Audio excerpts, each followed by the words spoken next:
Devising techniques could said to originate at the beginning of performance, where people would come together to create new performances. Although typically original performances were created from stories, no person had a specific role in this time. There were no specific actors, directors, producers, just people filling natural roles and utilizing life skills. Devising could also be compared to going back to preschool or class 1 of primary school. At this time, play is an important aspect of learning. During this time, we would devise our own stories and make use of resources, playhouse, costumes, were available to us. I was particularly fond of the cube, which was a scaffold-like structure with changeable panels. The cube would become a castle, a ship, a prison, a log cabin, in the woods, whatever story we had decided upon that day. We would play characters, knights, pirates, soldiers, depending on the story. Devising theatre is not far from this childhood play, and therefore has also had a nostalgia effect. I have remembered who I am, who I was born as before external influences took fold. Therefore, although I am new to performing and have little experience of theatre, devising is not an alien concept, even though I am. There are some core fundamentals of devised theatre, with each practitioner or company mainly focused on their own unique techniques. Some of the typical fundamentals of modern devised theatre are character-driven performance. The stories are developed through the interactions of the characters through improvised rehearsals. Improvisation, fundamental for devising the story and movements and script. Minimalism is not always used in devising theatre, but involves taking away the scenery, the props, and even the costumes. The focus therefore becomes on the actor's ability to communicate the message and the message itself. Free play. This is when actors are given the freedom to work on the characters, to play out scenes, and generally just play around to devise new elements to the performance. The focus is on action and movement to create scenes, rather than creating scenes from a script or a director's vision. It's freestyle. You're allowed to use whatever techniques, knowledge, skills, message, issues, stimuli as influences for devising stories. The stimuli is very important for devising theatre. It's the basic core fundamental that the story and performance is built from, and devising.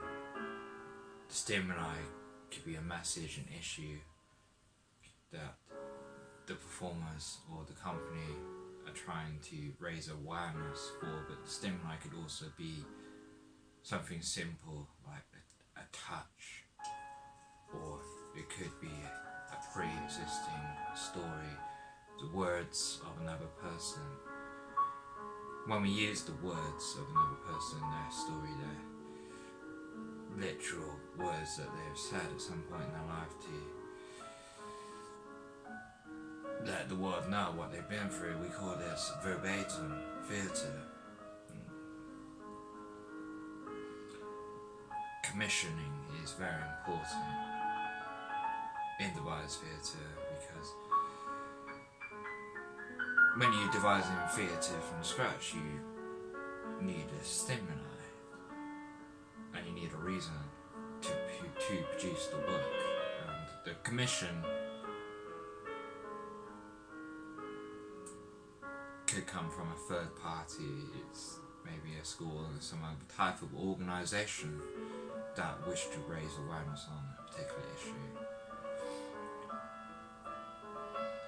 It could also be that you have something, a message that you want to communicate, and therefore you self-commission the piece. Independence is very important in devising theatre. It's giving the actors the skills to create the performance, not just the characters, but also props, scenery, costumes. And with this, the actors have more input into the story. It means something, they can express their message. Devising theatre is new to me, but I have already been influenced by it. Devising theatre is a natural process. I do not have to learn a particular method or read extensive plays. It's more of a question of play. I may be trained with skills and provided knowledge from various practitioners, such as Stanislavski, Mayhew, or complicity, but I am not learning a style. Within rehearsal, these skills can then be used to devise unique performances.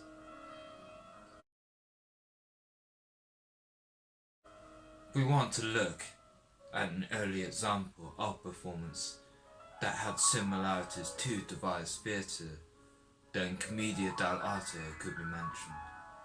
Commedia troupes were formed by professional actors who did not want to rely on directors or scriptwriters for driving performances.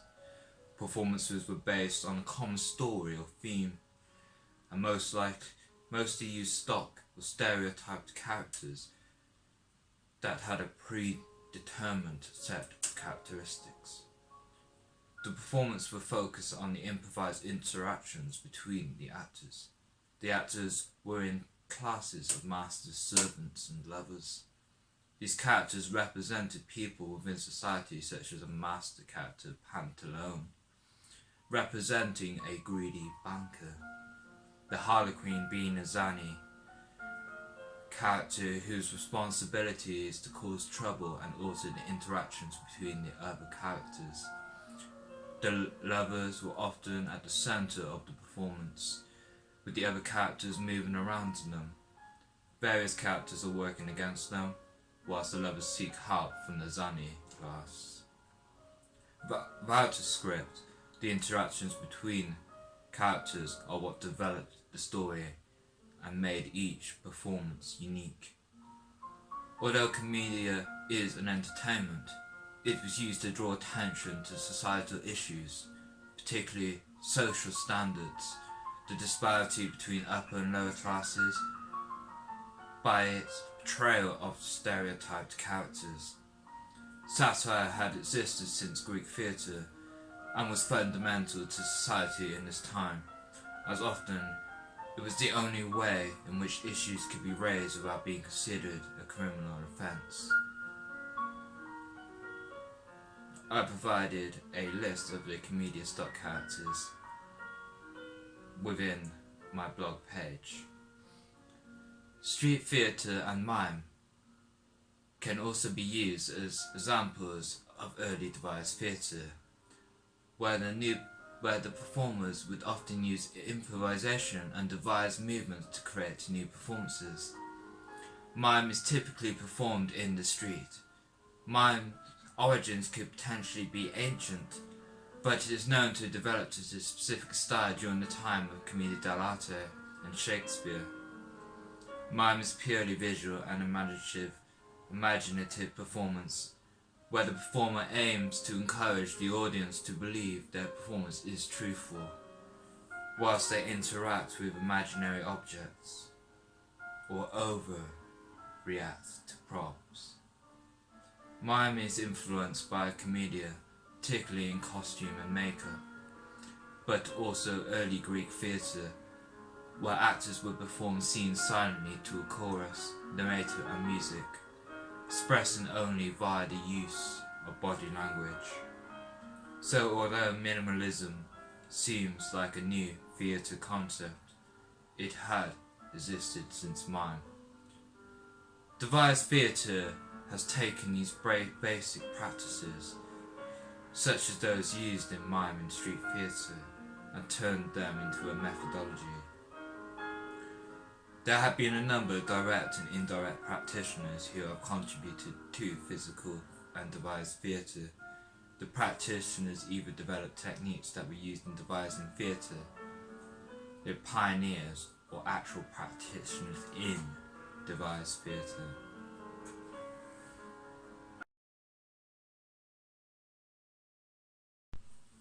Arto's theatre of cruelty. Arto was highly opposed to realism and naturalistic acting style.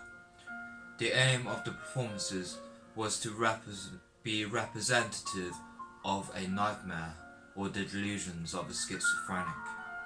Despite his short career, Arto has been very influential in theatre technological development. Like its name implies, theatre cruelty aimed to shock the audience. To do this, plays would need to be performed differently to existing styles such as melodrama. To help create the shocking effect, Arto pioneered the use of lighting effects such as jazz, and also used sound effects, loud noises, explosions, screams, to be used in the plays. He would also use other visual effects such as gore to illustrate a murder scene graphically, where traditionally murder scenes were often performed behind the scene or implied. Many of these technological advancements and evolutions in performance style are now typical of live and recorded performances for additional dramatic effect. The performers will contribute to the effect by the use of more aggressive acting style with larger dramatic physical action, the use of screaming, laughter, high-pitched noises and shouting. The actors would not only need to perform in a manner that would make the audience feel uncomfortable, but also the other actors. The actors are in each other's face and very physical to each other. Therefore, Arto can be said to be the most influential practitioner to modern theatre, as he developed lighting effects and sound effects, pioneered physical theatre, and has obviously influenced the horror genre. Arto was very important influence to our performance because we were aiming to create something similar to an Arto play. We aimed to shock and cause fear in our audience, and therefore we relied upon Arto for that inspiration. We were able to take effects from his performances because it's live. It's therefore useful towards a live audience.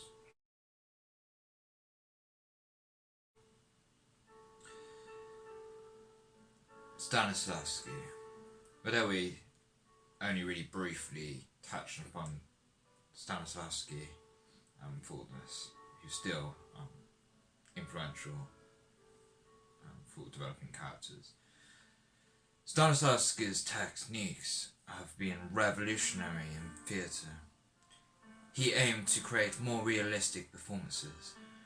Stanislavski developed methods that used the performer's actions to build a scene.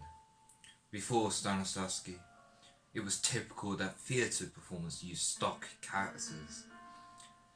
Stanislavski pioneered the development of characters, and this is fundamental to devised theatre. As each performer develops their own character, the interactions of the characters changes and contributes to the development of the devised piece. This allows the actor greater freedom to develop their own unique character, which is an important element of devising. A typical exercise for developing character would be hotboxing. A performer would be asked details of the character, such as name, profession, and various other background details. This would be used to build character's profile, and the actor can gain new insight by being questioned by other actors. Mayhew. Mayhew was renowned for his development of biomechanics, which means the living machine. He focused on utilizing purposeful, dance-like movements to communicate a story. The performers would be trained in dance and circus-type performance. Mayhew was a founding member of the Moscow Arts Theatre and was therefore a contemporary of Stanislavski.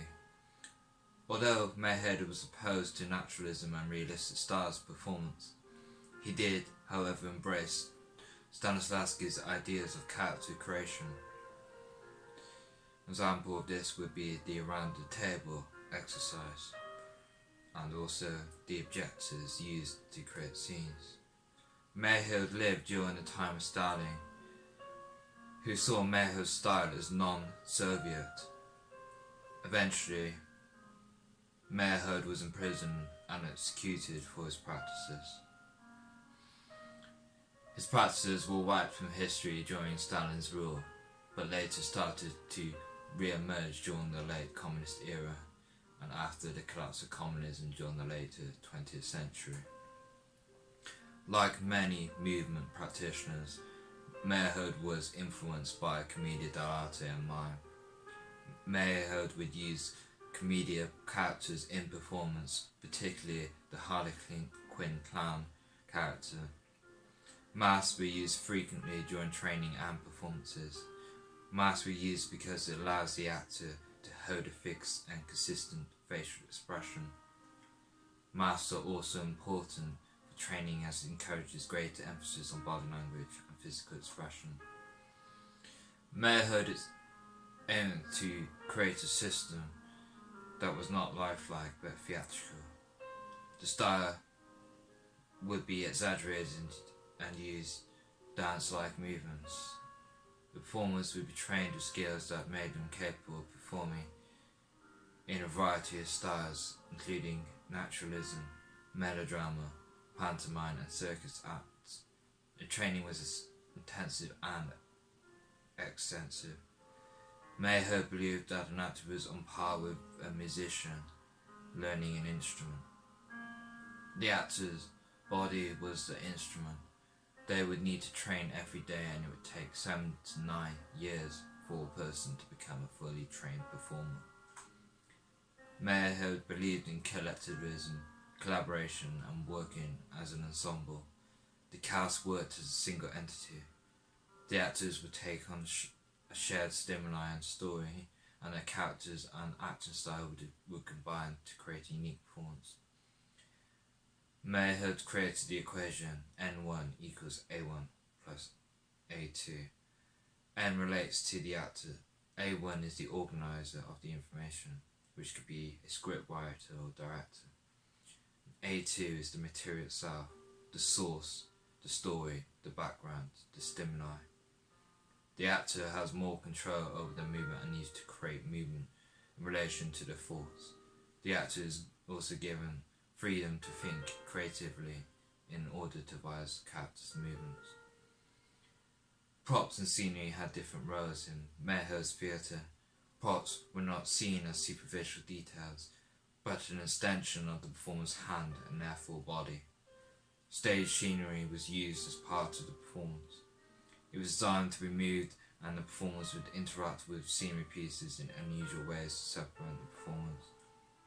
Entrance and exits in the theatre were explored and used to add new dynamic to the performance, where performers could enter and leave the stage from varying positions.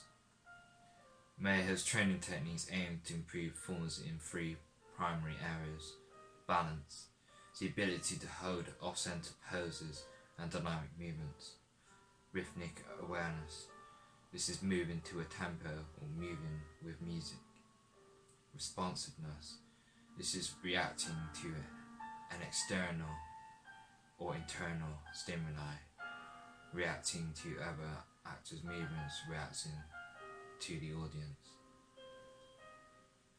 The training would include exercises such as falls, jumps, runs, and exaggerated body positioning. Shifting the weight off centre was important for developing balance.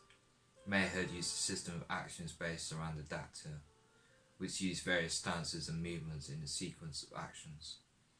The action may seem something typical, like throwing a stone, but this action will be broken down into a sequence of stylistic movement. The aim of the exercise was to create actions that had purpose and meaning. The action needs to contrast realism and be stylistic, such as the use of falls and off-center poses.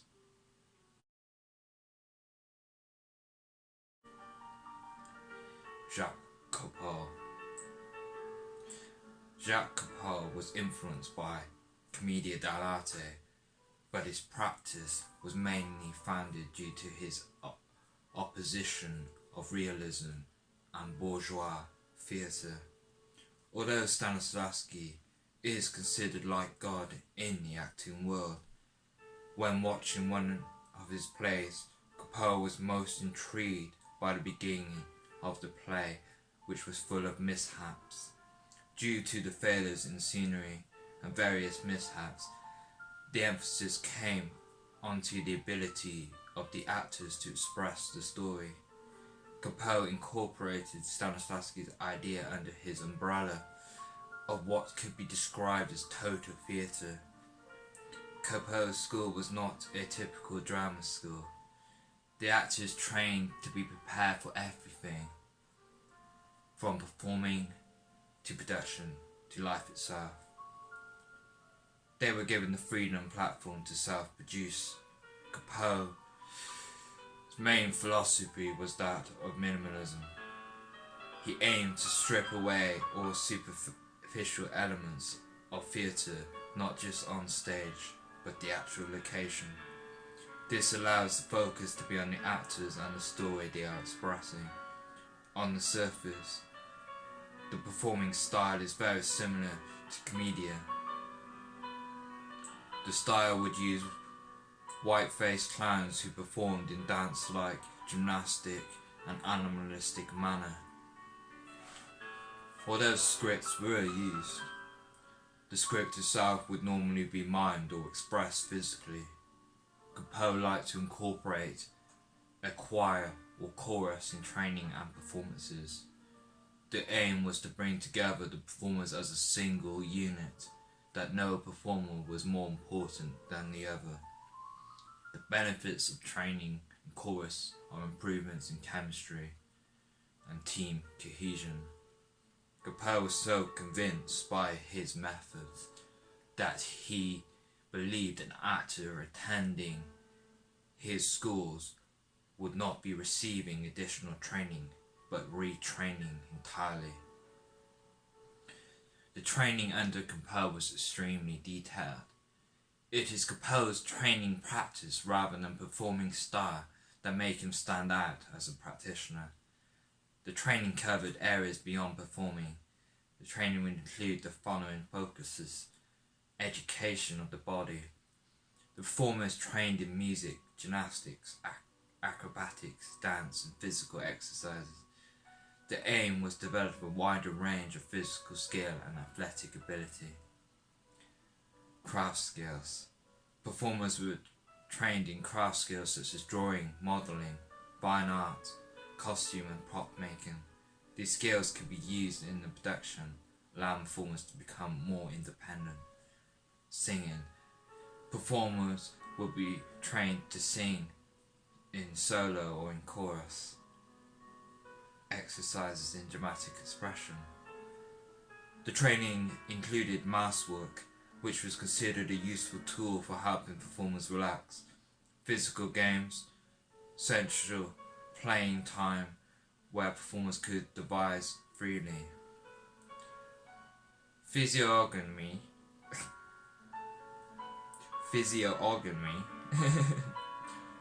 which is the practice of understanding facial expressions. Mimicry, which is to imitate something. Often this would be imitate the behaviour and movements of animals. Improvisation. The performers would practice with improvisation. Improv could be purely physical or make use of dialogue. Performances are devised for improvisation. Elocution, diction and declamation classes. Speech classes were important discipline in composed training. An exercise can include reading out loud from a book. Free play. Capel believed in training actors to be able to independently produce their own performances. Community work and living. Capel believed that if the actors worked and lived together, this would create a team ethos and improve chemistry. It was also part of his belief in seeing performance in a religious-like manner. The students under his guidance essentially living like monks, sacrificing everything to become total performers. Although I have only briefly flirted with Capel, I am already massively influenced by his practice. He was not a director, but a teacher. He provided actors with the skills that he had learned under his guidance, the freedom to create new performances. The skills allowed actors to create performances from the ground up, and is not too different to the approach used in modern devising practice. The actors have freedom to take on natural roles, creation of characters, props, costume and scenery. Capel was of a sporting background and became interested in performing arts. He was able to take his athletic knowledge and skills and incorporate them into his practice. Actors also trained in production and taught life skills. His use of physical exercise was useful for improving actors' physical and mental capabilities. However, also followed a similar pattern, having greater interest in sport during my youth. Have trained athletically and also have skills outside of performing that are useful in production.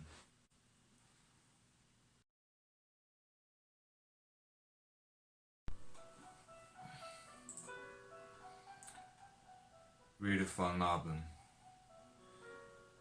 Laban has been highly influential in the arena of modern dance, but his style has also been useful for devising physical movements. Despite his influence, Laban has some degree of notoriety due to his association with the National Socialist Party in Germany. Laban was a member of the Freemasons and Fool Society. From this came his fascination for ritual and the occult. Laban had a religious-like view of dance and movement and developed his techniques based on dance ethics. His system of movement was both inspired by and inspired the Nazi Party. Laban was asked by Goebbels to organize the dance festivals on behalf of the Nazi Party. The aim of the performances was to use dance that reflected Nazi ideals and would be used to influence society and create a new national identity. Laban's role within the Nazi Party gave him control over all dance schools in Germany. He oversaw the regulation of dance schools to ensure only idealistic dance techniques were used. He was particularly oppressive of ballet, and his techniques aimed to move away from the start and focused on racially pure movement. Laban philosophized racially pure movement that matched Nazi ideology. He saw sideways movements as Aryan, and the waltz became the dance techniques most representative of these ideals. Like the Nazis, Laban also believed unity and was opposed to alienation. He saw performers as crystals within crystals, that one was reflected in the whole, that no single performer was greater than the whole.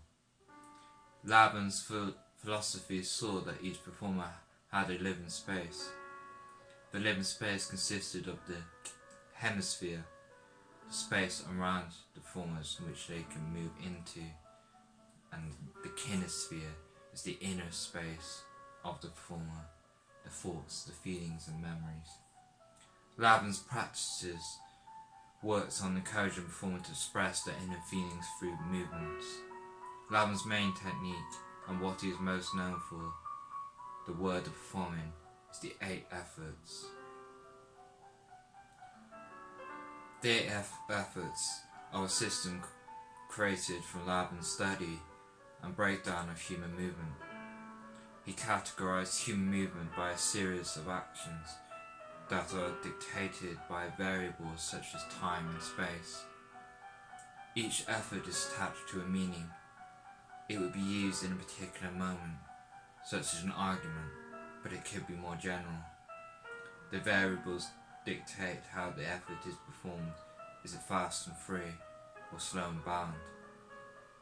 An example of Laban's study is how a person may open a door. They will move their arm across the body and pull the door towards them with their back turned away from the room. The 8 efforts are important in performance due to its ability to be used as a language to describe particular movements or a feeling. There are many critics of Laban's techniques due to his association with the National Socialists. Laban's techniques are a tool and not to be discredited due to its source. We can also look at other products and associations of Nazi Germany, such as the Autobahn, VW, Mercedes, Ford, IBM, Hugo Boss, and Werner von Braun, who are better off because of their association, but are still renowned. Laban's philosophy and tools are 2 separate components. The 8 efforts, or the waltz, are acceptable as long as we don't consider them racially superior movement. Laban's practices are an example of how performance style can go beyond communicating a message, but instead move towards establishing a national identity.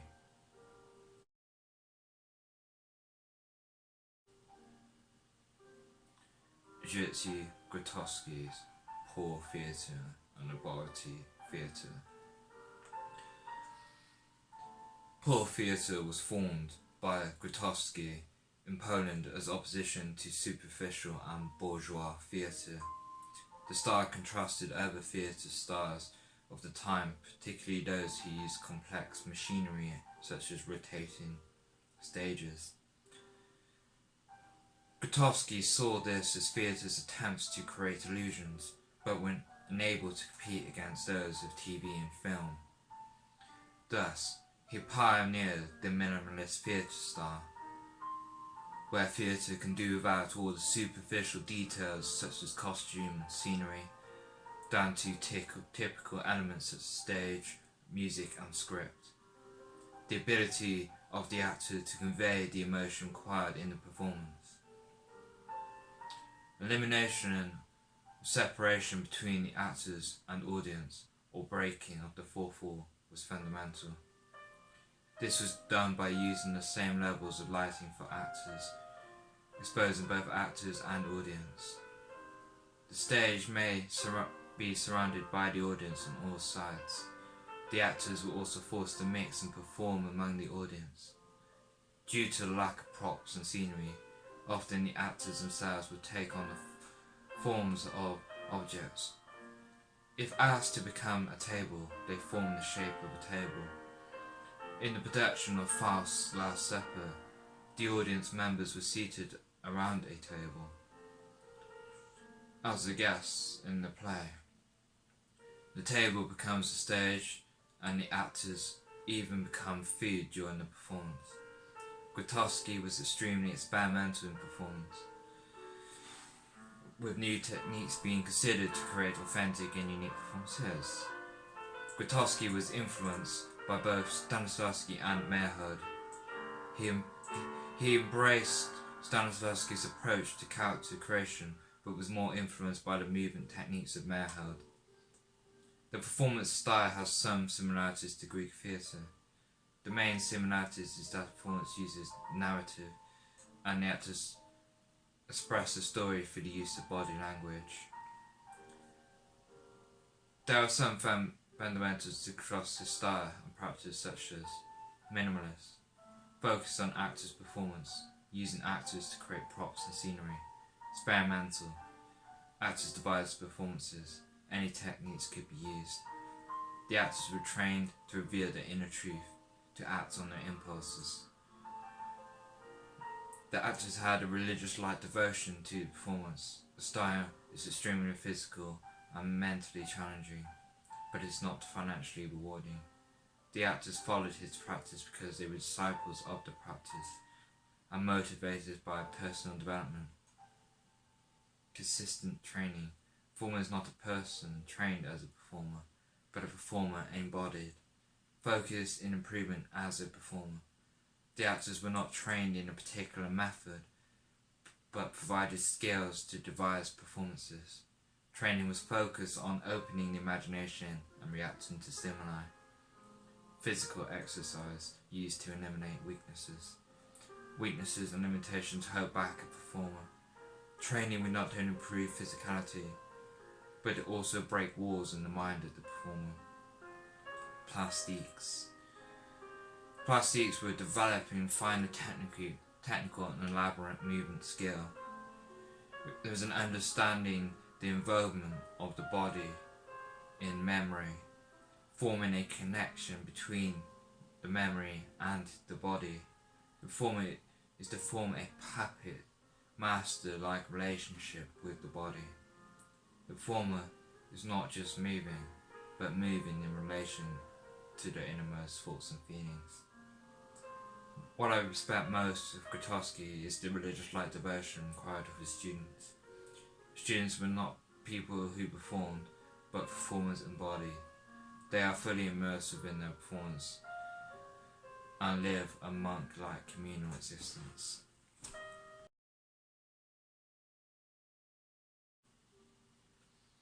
Joan Littlewood. Joan had lived through 2 world wars, and this largely influenced her works. Joan was influenced by a combination of Stanislavski and Laban's character devising techniques. Joan was anti-war and wanted to use performance to promote her stance. Due to the horrifying nature of war, she wanted to create performances that told stories relating to war, but on the surface was completely alien. Due to her stance on violence, she did not want any characters to die during a performance. The performances were often comedic and, for example, did not use realistic props. Littlewood was influenced by Brecht and political theatre. The performances were very musical and most of the story was sung. Superficially, a Joan Littlewood production would not appear too dissimilar to epic theatre. However, unlike Brecht, who was a playwright, the performances were created by character-driven, improvised performances and rehearsals.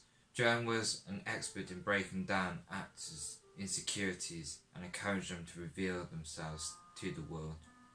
Her approach was brutal, and the tactics she used, such as gossiping and lying, were meant to break the actor. Despite her brutality as a director, Joan was not a dictator. She believed in guiding the actors in their performance. She also trained actors to work on instinct. Joan's philosophy can be broken down into the following criteria. The performance aims to bring an awareness of the social and political issues of the time. The performance must be in the domain of political theatre. The performance is a theatre language that people of working class background could understand. The idea reflected by the use of poetry. Joan took influence from Shakespearean theatre, whose plays were performed for people of all backgrounds. The use of expressive and flexible movements. The movement needed to break from realistic action. The use of sound and lighting effects to enhance the performance. Lighting effects such as the contrast between shadows and well-lit areas were important. Although Littlewood had some influence of minimalism and poor theatre, Joan's productions were rich theatre. Props and detailed scenery were used on stage. The stage would also be multi-platformed, creating new areas where actors could perform, such as utilising the wings. This would incorporate a number of games into the rehearsal process. An example of a game is the Raft of Medusa. A box is drawn and actors squeeze onto the raft. The actors would act as if they are shipwrecked and stranded at sea. Each session, there would be a change, such as it's now 2 weeks later. The actors would need to change their performance depending on the change in criteria. Repetition exercises were also used extensively. These types of exercises are important for developing naturalistic acting, where the actor learns to respond with real emotion to the given stimuli. I respect Joan's brutality and how she was able to get the best out of actors through her techniques. She was able to break down the actors' insecurities and encourage them to give a full performance. She helped them realise that their job is to reveal themselves to the world, and her tactics encouraged them to perform without fear.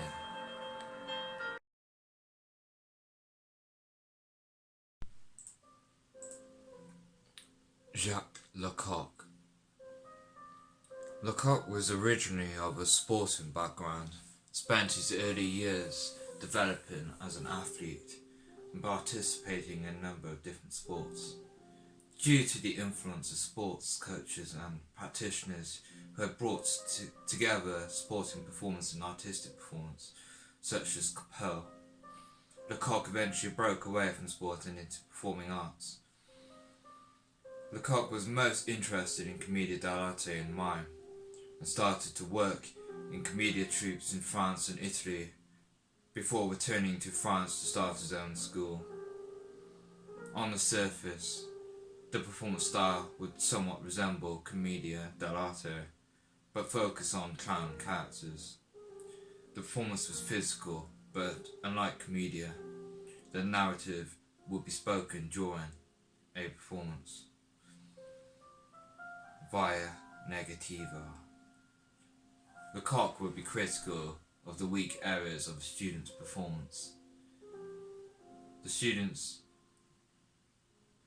would focus on their weakest skills or the weakest section when performed. LeCoch encouraged the students not by directly telling them, but by encouraging self-exploration and discovery. He used techniques such as being highly critical or creating an urgency within the students. The students would be given the freedom to come to their own conclusion and work towards improving their performance via discovery. LeCoch did not want to teach students a predetermined set of skills, instead focus on nurturing their creativity and imagination. Mask work. Due to LeCoch's experience with commedia and mime, he was fascinated by the use of masks and how they can help the performer overcome mental barriers.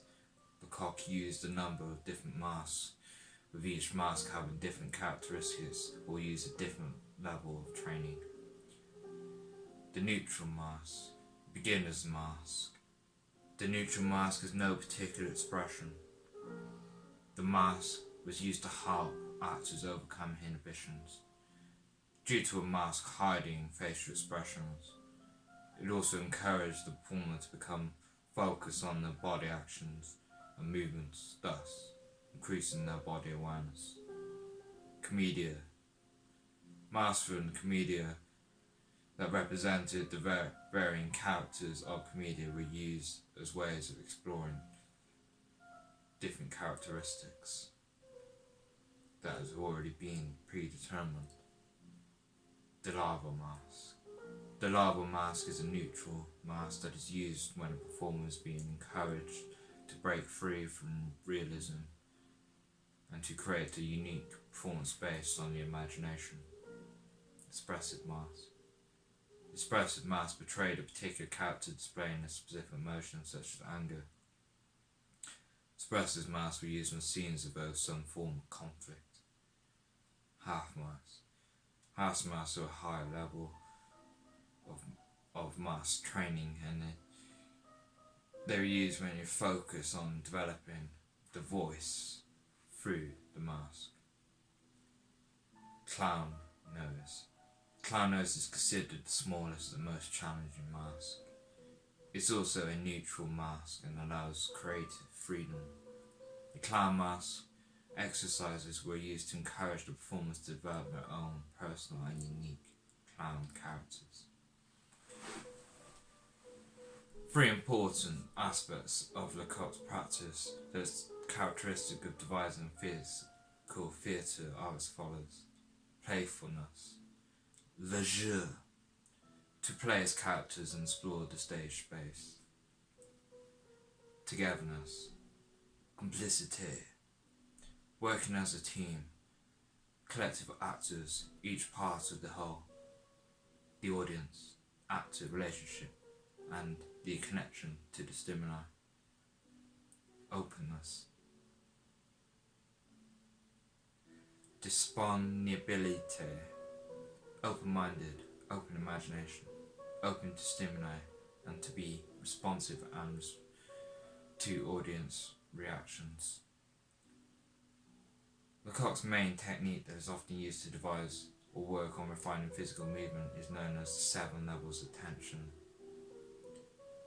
Each level represents like a different level of energy, like emotional energy. They range from exhausted or catatonic, which is known as the jellyfish. This is the actor has little to no movement or reaction or responsiveness whatsoever. The neutral, which is just how you are most of the time. Up to passionate, which is kind of an operatic like style, where someone's a little bit upset or a little bit tense. And then the most extreme being tragic, which is compared to King Lear at the end when Cordelia dies, is extremely emotional, extremely reactive, exaggerated, or very tense, very aggressive. The techniques focus on tension and the scales of tension from the extreme catatonic to tragic. The scales were used to refine movement, with each scale being a slight and subtle change over the previous and next scales in tension. Not only is this useful for refining movement, it also provides a baseline for performance. It was also important for breaking down inhibitions, such as levels such as passionate and tragic requiring greater levels of energy and expression. 7 levels of tension have been adopted and adapted by modern devising practitioners, particularly Theatre de Complicity, with director Simon Burney and other founder members previously being a student of LeCoch. I am inspired by LeCoch due to his sport background in sports.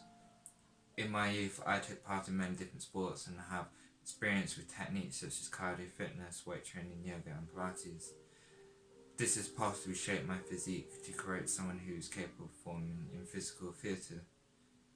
I may be able to bring in my experience in sports and fitness to improve myself physically or assist in exercise workshops for actors. I'm also intrigued by the mass which and would like to explore this more in future. Frantic Assembly. The Frantic Assembly were formed in 1994. The company was formed to create unique and unrealistic performances. Frantic Assembly is a physical theatre company who uses various techniques such as touch to develop performances. Although the performance is physically heavy, the performance aims to communicate and convey a story. Scott Graham runs workshops are mostly based on touch and flying exercise. The exercises revolve around using touch as stimuli. An example of exercise would be around by through. This involves going around and through another performer. This could literally mean walking around someone. By through could be to go under their arm. I enjoyed watching the workshop videos such as touch and flying workshops. I was able to use touch workshop in my own workshop at college. Frantic Assembly also work with young men from any background, often without any performance experience. Not only are the workshops useful for developing devising and movement techniques, workshops can be used to help them overcome social difficulties such as touching issues. The performances are extremely physical and aim to make full use of dance space. An example of their performance would use floors and surfaces that are illuminated with the same pattern. When combined with flying style movements, it allows the performers to apparently defy the laws of gravity. Frantic Assembly have already influenced and inspired me. I appreciate their techniques because they are useful for developing intimacy between performers, allowing them to overcome issues with contact. I also appreciate their flying techniques and how they have been utilised in a performance.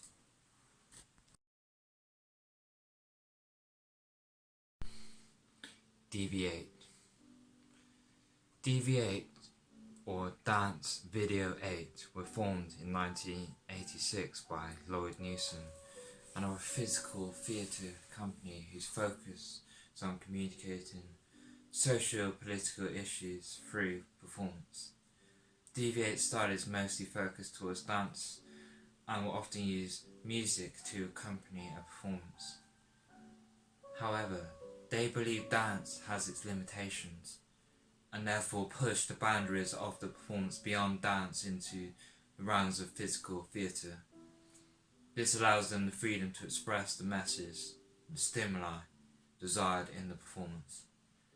Deviates are focused on key issues such as disability, sexuality, gender stereotypes, relationship issues, and social alienation. Their performance may be based on a stimuli such as a physical disability, and the performance devises a performance in order to communicate a message raising awareness of the lives of people in fringe areas of society. Often, there may be performers who are affected by the particular issue, such as the performance used in the cost of living. Due to their principles, Deviate are also focused on accessibility and making their performances available to a wider audience. Their performances are filmed and made available virtually, so people who are interested in exploring their material are able to do so online. All Deviate performances are devised pieces. Often, the performance stimuli may be a narrative or background story for the performers to use as a source. The narrative will be based around the stimuli or issue they are raising. The actors will devise the performance with the use of dance-like movements. Deviate value artistic expression over financial gain. They wish to convey a message and also break conventions in dance style. They use performers that are not typical performers, even possibly people with real life issues. I appreciate the form of deviate's work and how they are able to explore emotions and personal issues through simplistic but surrealistic scenes and a small number of performers. The scenes are performed in a dance-like manner and make use of common props. I was able to connect to their performance and found this a style I'd like to explore further in the future.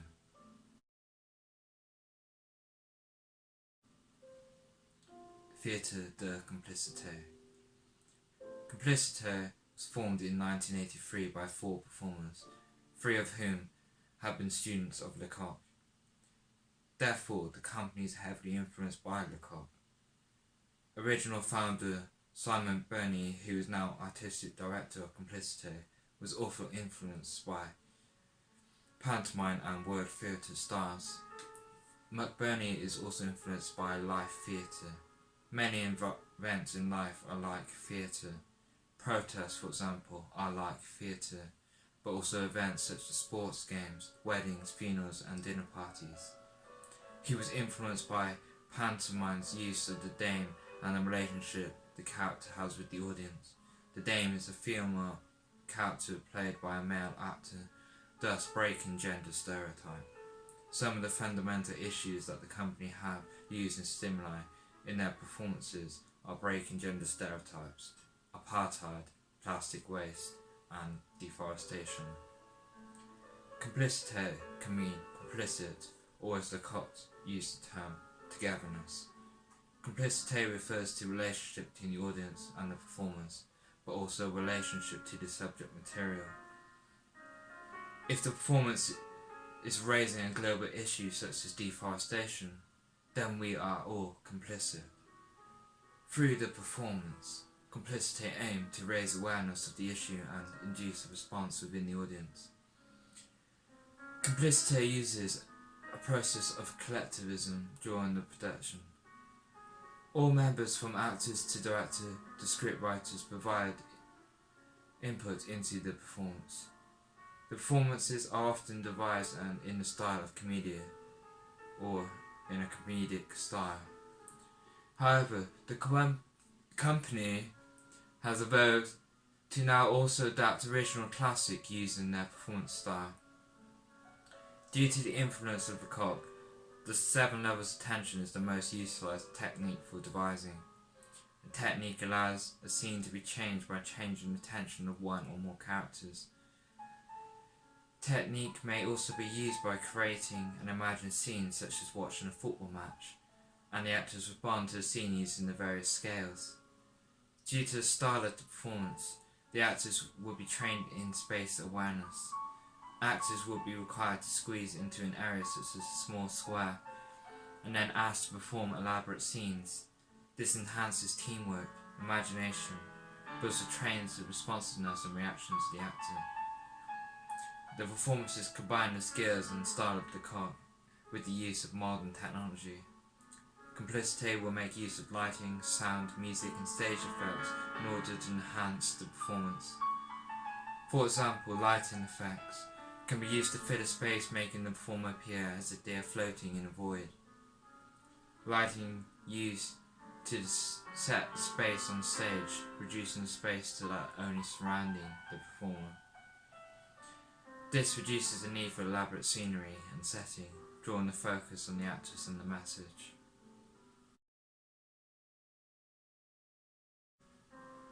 Kneehigh Theatre. Kneehigh were a company formed in 1980 by Mike Shepherd. Based in Cornwall, they were focused on devising pieces around traditional Cornish stories and to raise awareness of issues relevant to Cornwall. With this, they looked to make use of local talent.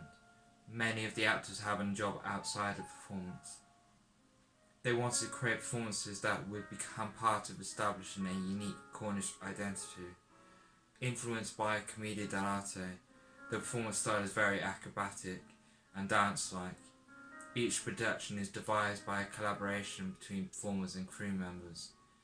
Each person is able to offer their own insight into the performance. The director takes responsibility for driving the project. The script and story is devised by a collaborative effort.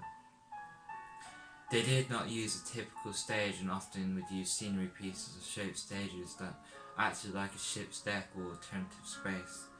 Due to their location, Kneehigh would also like to make use of natural environments such as rugged coastline, woodlands and quarries.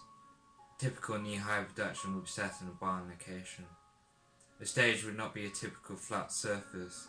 It would have many layers, objects, poles or ropes for the actors to climb, jump and swing from. Scenes in a performance can be set on different stages, in different areas. The audience can become immersed in performance as the actors lead them between the scenes. Engaging closely with the audience is support for creating instant reactions and for encouraging responsiveness between the actors and the audience. Performances are always anti-violence, and the message is seen as more important than entertainment value. I have been influenced by Kneehigh Theatre's use of alternative venues and stages. They like to make use of natural venues and devise performances around the venue. This approach can be used to devise performances even if a troupe does not have access to a theatre or want to make use of natural scenery to complement a story.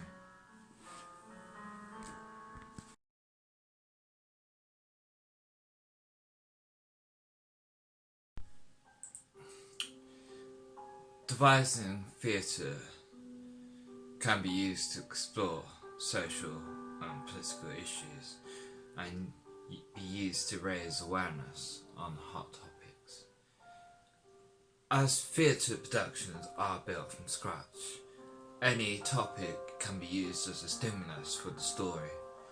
There are no restrictions on the style used in devised theatre, so any techniques can be harnessed for exploring and communicating a message.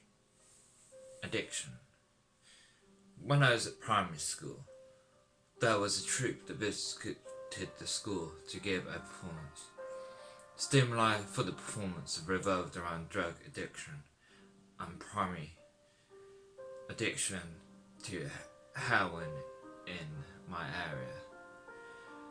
This was during the 90s where heroin addiction had been problematic, and it provided me with an awareness of the issue.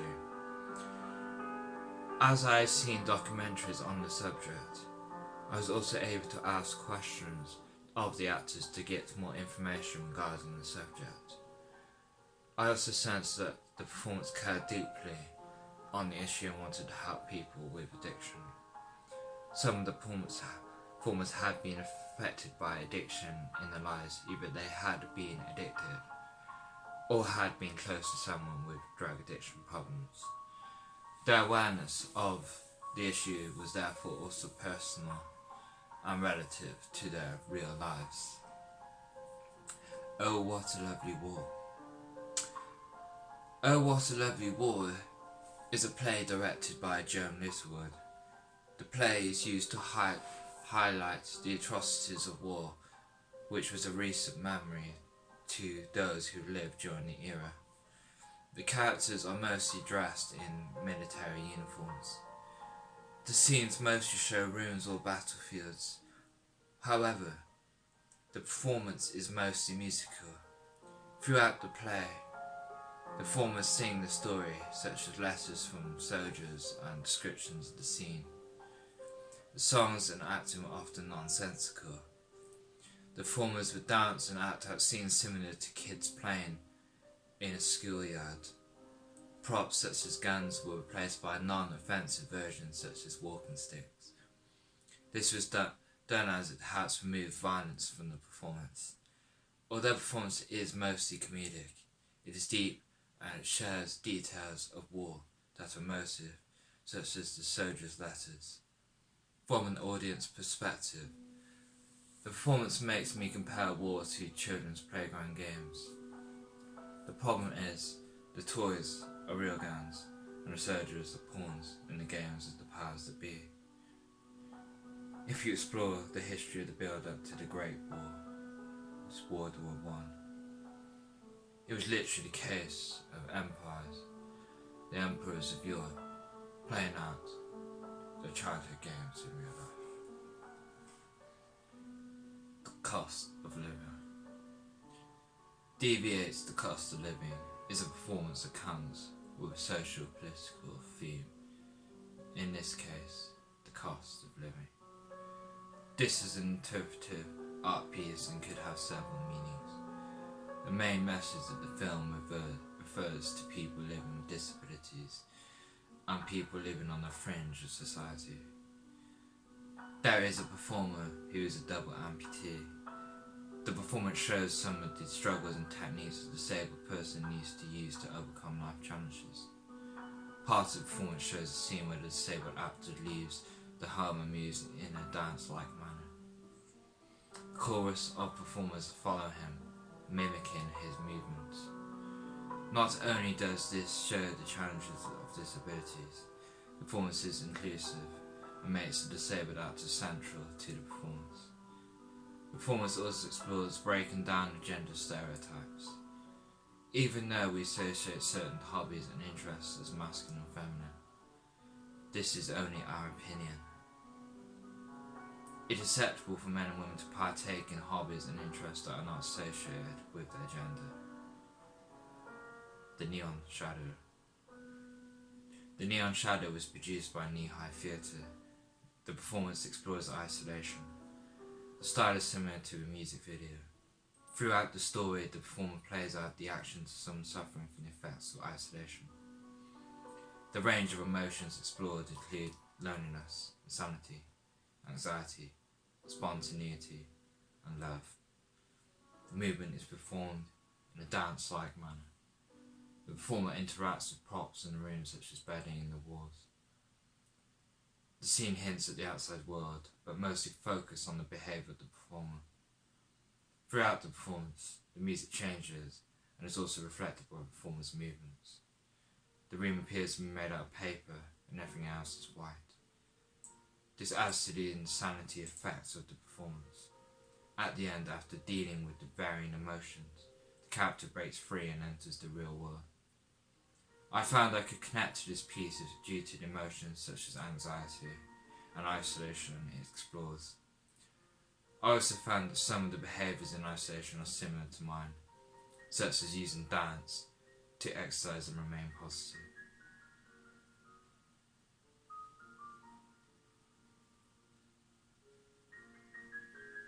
Or simply using space to practice.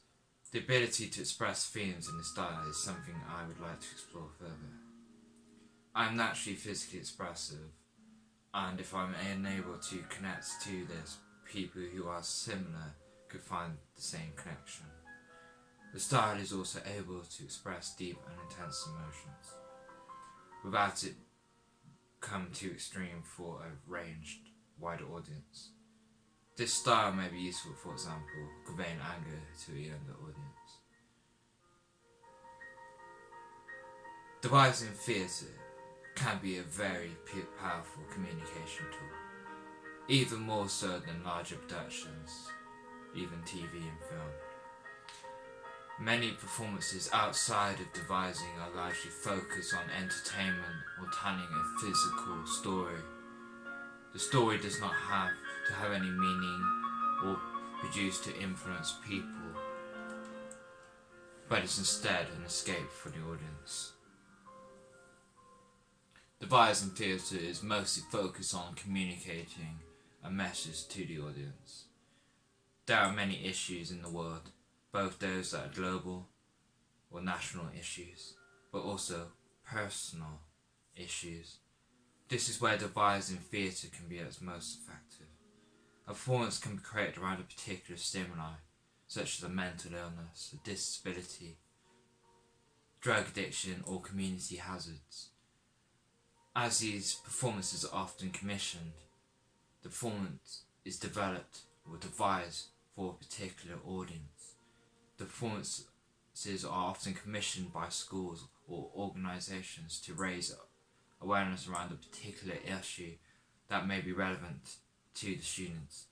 The audience is therefore more likely to be able to connect to the message of the performance on a personal level.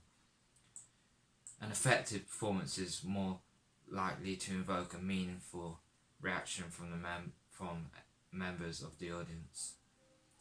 It can make someone more motivated and want to help with what the cause that is being promoted. An individual may connect in a way where they can relate to the performance that may help them with issues such as loneliness. The more personal and specific the stimuli to the audience, the greater the emotional response. So although productions may entertain thousands or even millions of people, devising theatre has the power to connect to someone on a personal level and evoke meaningful emotions and responses. As the performances are often more intimate, there is also opportunity to interact with the audience outside of the performance, to gather the opinions of the topics raised and how the performance made them feel. This is important when discussing sensitive issues, as they need to be conveyed in a tasteful manner. It's also important to understand the audience has an understanding of the message. If a performance is being used to raise awareness of a specific issue, are the audience aware of this? If they relate to the issue, are they also able to relate to the performance? This is why I think devised theatre is more powerful than other platforms, because the ability to help someone on a personal level, even if it's just one person, the performer has the opportunity to form a meaningful relationship with the audience and actually truly help them with their personal issues.